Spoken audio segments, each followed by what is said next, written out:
Hello guys! Ito na naman ang inyong Lola Makulit. So, ang niluto natin for today's lunch is apretada. Ewan ko kung tawag nyo dito. Basta meron siyang patatas, meron siyang green peas, at saka meron din siyang bell pepper. So, ito siya. Oh, ano bang tawag nyo dyan?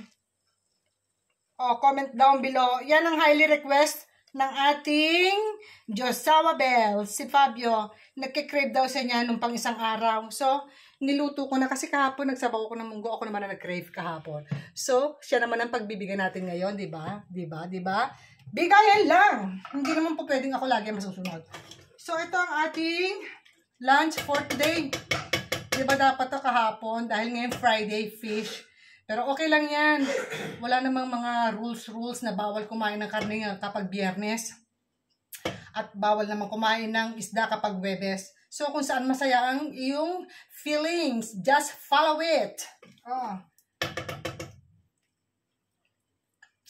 Pwede ko nang tikman diretso. Kami lang naman dalawang kakain niya.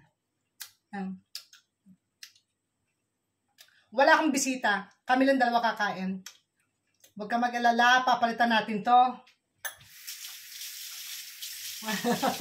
Kala mo, ibabalik ko sa kaldero. No, no, no, no. Gagamitin natin ngayon yung malaki para makasandok tayo dito syempre ng ating uulamin. Uulamin, nagpunta kami ng sentro kasi ang gusto niya rito is tinapay. Alam niyo naman si Fabio. Tinapay is life. Ako naman, okay lang to. Tapos meron akong nilaga kahapon yung Baguio beans. Yun ang iteterno ko dito, yung ipapartner natin dito sa ating apretada gulay. Kaya, guys, mamaya panoorin niyo ako, ha? Panoorin niyo ako. Panoorin niyo. Kung gaano katakaw kumain ng inyong lolang Makulit. Salamat sa panonood. Please continue watching. Okay, magsasawa. O, ayan. Iniinit ko na lang siya ng medyo light. Very, very light. Ayan, o. O, ayan, o. Ayan. Kita mo. Yan ang ating lunch for today. Okay naman ako magluto. Dahil kung hindi ako okay magluto, hindi magre-request si Josawa Bells. Dahil kapag hindi niya nagustuhan, ako ang magre-request sa kanya siya magluto. O, diba? Ganyan lang naman. Kaya, pagtiisin niya kung ano yung luto ko. Pag hindi niya nagustuhan, then, he can go to the restaurant. Wala namang problema sa akin yun, diba?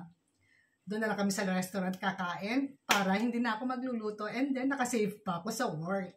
O, diba? Ganyan lang ang secret. Pero hindi. Mas gusto ko talaga magluto. Para naman mailabas ko yung aking mga skills sa pagluluto. Okay, guys? So, I hope nagustuhan niyo ang ating video for today. Huwag kayong magsasawa sa panonood. Oh.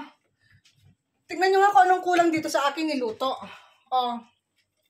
Anong kulang dyan? Nandyan na yung patatas. Nandyan na yung green peas. Hindi mo lang nakikita dyan is yung bell pepper. Yung bell pepper kasi naman, natunaw nalusaw na siya. Para mas lalong masarap. Kaya hindi mo nakita ang bell pepper. Kanya lang ginawa ko sa apretada. Tomato paste, tomato sauce, whatever. And then, nilagyan ko lang siya ng isang Knorr cubes. Konting asin and pepper to taste. Yun lang naman ang nilagay ko. So, I hope masarap siya. Dapat lang maging masarap siya. Dahil sinayawan ko yan. Ha? Sinasayaw-sayawan ko yan kapag ako nagluluto. Para lang yung sumarap. Diba, guys? Gaganyan-ganyanin mo lang. Isang indak, masarap ang labas ng luto. Salamat sa panonood, guys. So, hanggang dito na lang ulit. Kita-kits tayo sa next video, ha? Bye for now. I love you all. And ciao, ciao.